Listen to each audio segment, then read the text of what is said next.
ಮಾತಾಜಿಯವರಿಗೆ ನನ್ನ ನಮಸ್ಕಾರಗಳು. ಇಲ್ಲಿ ನೆರೆದಿರುವ ಭಕ್ತರಿಗೆಲ್ಲ ನನ್ನ ವಂದನೆಗಳು.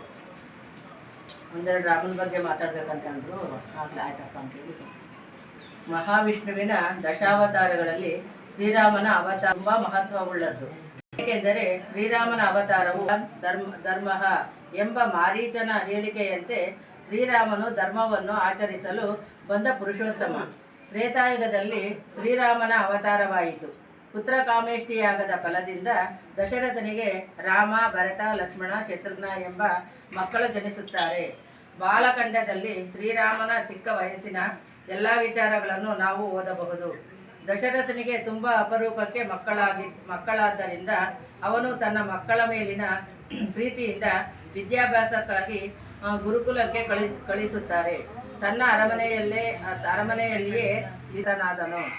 ಅರಮನೆಗೆ ವಿಶ್ವಾಮಿತ್ರನು ಬಂದು ದಶರಥನ ಬಳಿ ಶ್ರೀರಾಮನನ್ನು ತನ್ನ ಯಜ್ಞ ರಕ್ಷಣೆಗಾಗಿ ಕರೆದೊಯ್ಯಲು ಬರುತ್ತಾನೆ. ಆರಂಭದಲ್ಲಿ ದಶರಥ ಒಪ್ಪದೆ ನಂತರ ಒಲ್ಲದ ಮನಸ್ಸಿನಿಂದ ಕಳಿಸಿಕೊಡುತ್ತಾನೆ. ನಂತರ ವಿಶ್ವಾಮಿತ್ರನು 16ನೇ ವಯಸ್ಸಿನಲ್ಲೇ ರಾಮ ಲಕ್ಷ್ಮಣರನ್ನು ಅರಣ್ಯಕ್ಕೆ ಕರೆದುಕೊಂಡು ಹೋದರು. ಅರಣ್ಯದಲ್ಲಿ ತಾಟಕಿ ಎಂಬ ರಾಕ್ಷಸಿಯನ್ನು ಹೇಳಿದನು.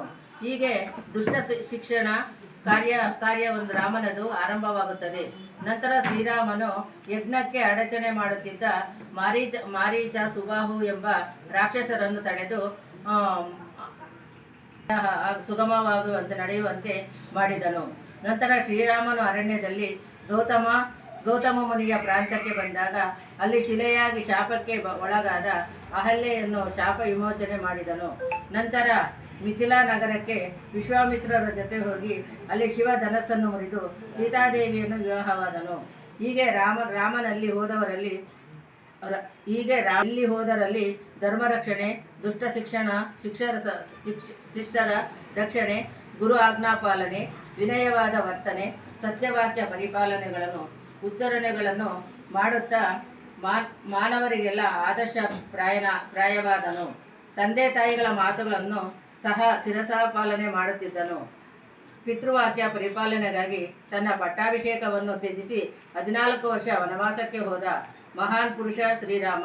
ಕಾಡಿಗೆ ಹೋದ ನಂತರ ಅಲ್ಲಿ ಸೀತೆಯ ಅಪಹರಣದಿಂದ ತುಂಬ ದುಃಖಿತನಾಗಿ ನಂತರ ಸುಗ್ರೀವ, ಹನುಮಂತ ಸಹಾಯ ಪಡೆದು ಲಂಕೆಗೆ ಸೇತುವೆ ನಿರ್ಮಾಣ ಮಾಡಿದ.